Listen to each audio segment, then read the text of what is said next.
Hello, welcome back, class. So now we're going to kind of move on to a different developmental stage of adolescence. And so there's a lot of change that happens in this period. A researcher could devote their whole careers to studying just adolescence alone. So there's, some pretty major developmental changes that occur during this period. And so there's a lot of physical changes, sex hormones, growth, physical growth. Um, so adolescence begins with puberty, and so age 11 or 12 usually on average. And so there's a lot of physical changes that occur during puberty.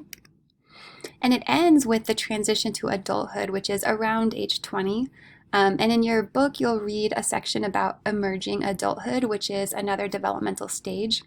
And there's a lot of similarities between adolescence and emerging adulthood. Adolescence is just obviously earlier, and it's kind of just the beginning of some of these transitions to adulthood. In addition to physical changes, there's a lot of cognitive changes in brain development that happens in adolescence. So you maybe have heard that your brain continues to develop until you're about 26 years old, and so into adulthood. There's a lot of change that happens in this period of adolescence. And there's a lot of social and relationship development, and so we'll talk about that a little bit. But there are some pretty big changes that occur in just people's social structures.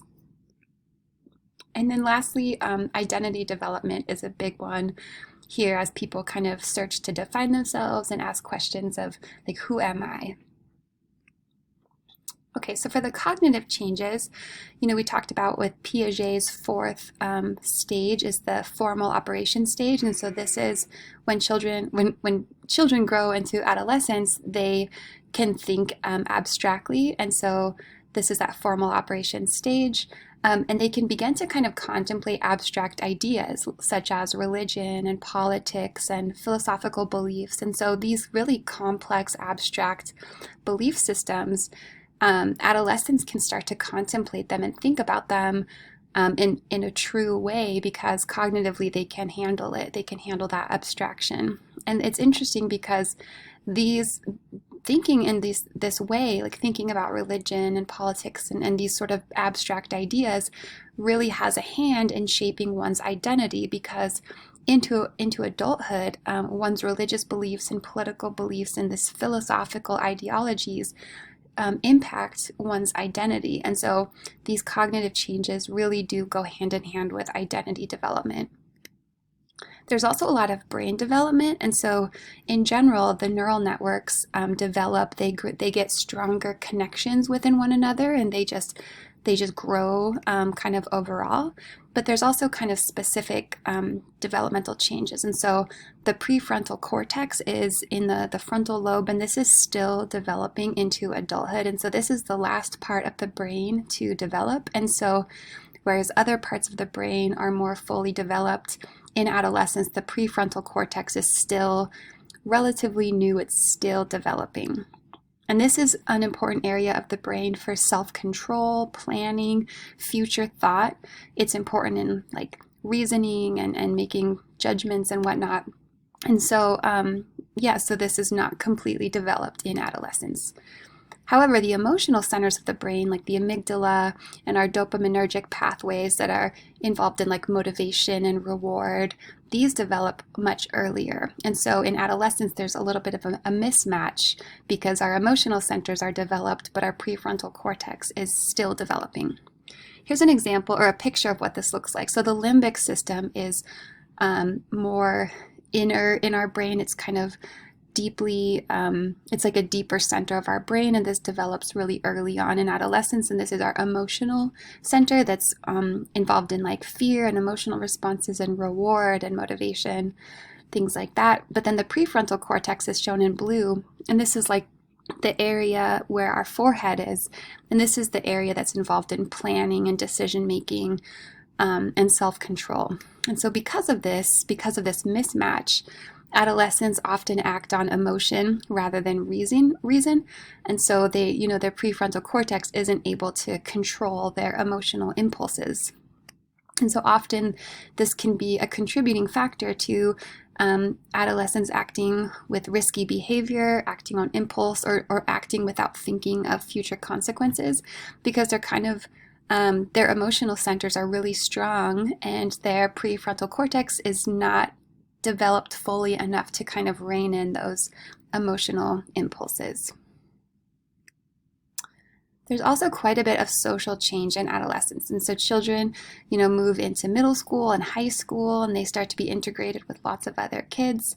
And then parent relationships, which have been pretty focal up until this point, become more distal, whereas peer relationships become more central. And so that's one of the kind of social shifts at this stage. And some things that are really important: people experience a strong need to belong, and so they want to be part of a group. People in general are really sensitive to peer rejection, but this is especially true in adolescence. People also start to develop mixed sex friendships, and so instead of just being friends with people of the same sex, they start to have co-ed relationships. People also start to hang out in crowds more. So these are just examples of ways that the social structure shifts in adolescence. And then also romantic relationships start to form. And this is partly because of like puberty and those kinds of hormonal changes, but also just because of the social structure, and that romance and romantic relationships become more important at this age. So people tend to flock to people that are similar to themselves. And so social groups, people tend to just be friends with people who are similar to them, and then they grow more similar over time. And so this can contribute to kind of cliques and like groups forming, where you've got groups of people who are similar than other groups. But friendships are also just really beneficial for teens, and so they help them develop self-esteem, confidence, happiness, just better overall adjustment. And so research shows that friendships in general have a positive developmental influence on adolescents, on teens. So during this developmental milestone, having friends, people who are similar to you, who you can trust and hang out with and rely on, it's helpful for your own personal growth and development. With that being said, peer groups also have a really strong influence, and so they can reinforce problematic behaviors also. And this is called deviant peer contagion. And so although friendships are, over and above very positive for personal development in adolescence, they help self-esteem and confidence, and, they're better in school and with family and whatnot. The friendships, peers, because they have such a strong influence at this stage, can also reinforce problematic behaviors. And so just keep that in mind. Friends just have a very strong impact at this age. Like I mentioned, identity development is also really prominent in this age. And so adolescents explore different identities. So, sports and school and different kinds of friend groups. And they're starting to think about their future and like who they are as a person. Like I mentioned, they can start thinking abstractly at this age, and so their own ideology starts to form. So their religious beliefs, their political beliefs, their sexuality, so their gender identity starts to form, their sexual orientation, and so these kinds of identity developments. They start to think about their occupation. So what do they want to do when they grow up? Like, who do they want to be? What kind of life do they want to have? And this can be kind of a stressful time, and so these are all really big questions, like who am I? What am I going to do with my life? And so it's important to have like social support, because this can be a really stressful time. But the goal is to enter adulthood with a strong sense of identity, so that you can develop in new ways in adulthood with a strong sense of identity from adolescence. And we'll get into this. So we're going to talk about Erikson's stages of development, and the identity versus identity confusion is a developmental stage that happens in adolescence. And so the goal is to like explore a bunch of different identities and then really find like who you are and be strong in your identity, so that you can move into adulthood and the next developmental stage secure in your identity. Okay, so with that, I'm going to take another break, and then we will end on Erikson's development across a lifetime.